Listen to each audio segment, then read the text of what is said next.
My girlfriend sat me down for what she called an important conversation about our future, and I could tell from her face that this was going to be heavy and emotional, and I needed to be present and supportive. But right as she started talking about her feelings, a notification popped up on my phone behind her, showing a meme my brother had sent of someone trying to parallel park and hitting the same curb 7 times in increasingly absurd ways, and I saw it out of the corner of my eye, and my brain betrayed me completely. And I started laughing right in the middle of her sentence about how she didn't feel heard in our relationship. The timing was so catastrophically bad that it looked like I was laughing directly at her concerns, and her face went from sad to shocked to furious in about 2 seconds. And I tried to stop laughing and explain about the parking meme, but that made it worse because now I was saying I'd interrupted her serious relationship talk because of a video of bad driving, and she asked if I was actually telling her that a meme was more important than our relationship. And I tried to clarify that I hadn't meant to look at my phone, it just happened to be in my line of sight. But I was still kind of laughing because the image was burned into my brain, and nervous laughter was taking over. She stood up and asked if I thought this was funny, and I shook my head, but I was still smiling because I couldn't get my face under control, and she said I was proving her exact point about not being emotionally available,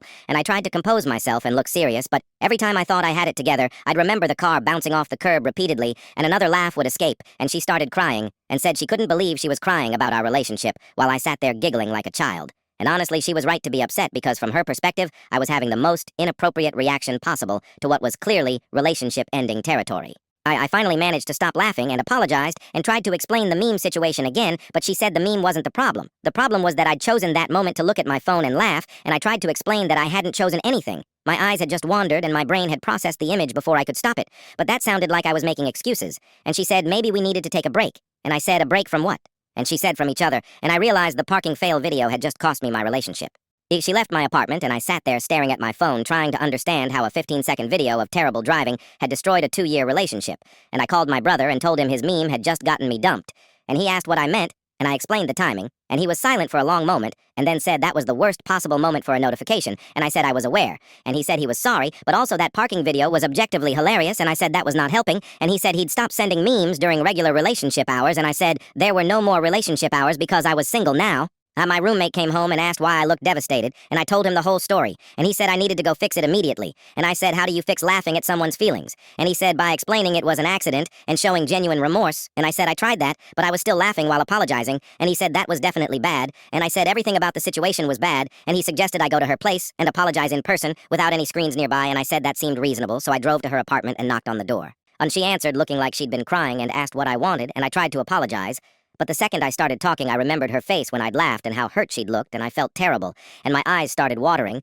and she asked if I was crying, and I nodded and said I was so sorry, and I knew the timing was horrible, and I hadn't meant to laugh, and I understood if she never wanted to see me again, and she looked at me standing there crying on her doorstep and asked if I was serious right now, and I said completely serious, I felt terrible, and she said I should feel terrible, and I said I did, and she let me in. We talked for 3 hours about everything, and she explained that the laughing incident was just the breaking point, and there had been months of me being distracted and not fully present, and the parking meme was just the most obvious example of me not paying attention, and I realized she was completely right. And I'd been coasting through the relationship, assuming everything was fine while she'd been trying to tell me it wasn't, and I apologized for all of it. Not just the laughing, and she said she appreciated that, but she still needed space to think about whether she could trust me to actually change. We broke up officially 2 weeks later, and she said the parking incident had made her realize I wasn't capable of being serious when it mattered, and I tried to argue, but honestly I couldn't, because she'd been pouring her heart out, and I'd been looking at memes, and that pretty much said everything about my priorities and my maturity level, and I told my brother about the final breakup, and he asked if it was still because of the parking video, and I said it was more complicated than that. But yes, the parking fail was the catalyst, and he said he'd never send me another driving video, and I said it was too late. The damage was done.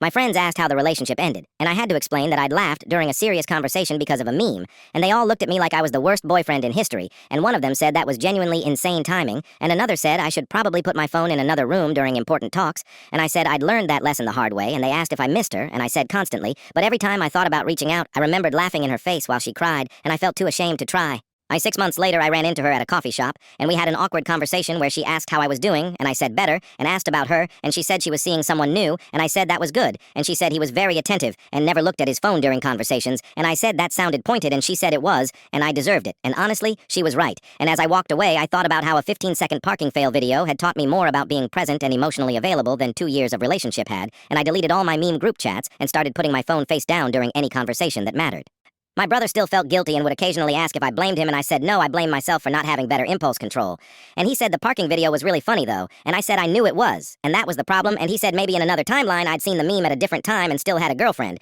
and I said maybe, but in this timeline I was single because I couldn't stop laughing at someone hitting a curb, and that was just something I had to live with, and he said that was a heavy burden. And I said the heaviest part was knowing it was completely avoidable if I'd just kept my eyes on her face instead of letting them wander to my phone, and now I overcompensate in every conversation, maintaining aggressive eye contact, to the point where people get uncomfortable, and my current girlfriend asked why. I stare so intensely, and I told her the whole parking meme story, and she said that was the saddest thing she'd ever heard, and I said it taught me to focus on what matters, and she said apparently what matters is never blinking during conversations, and I said I'd rather be creepy than distracted, and she said those weren't the only two options, but she appreciated the effort.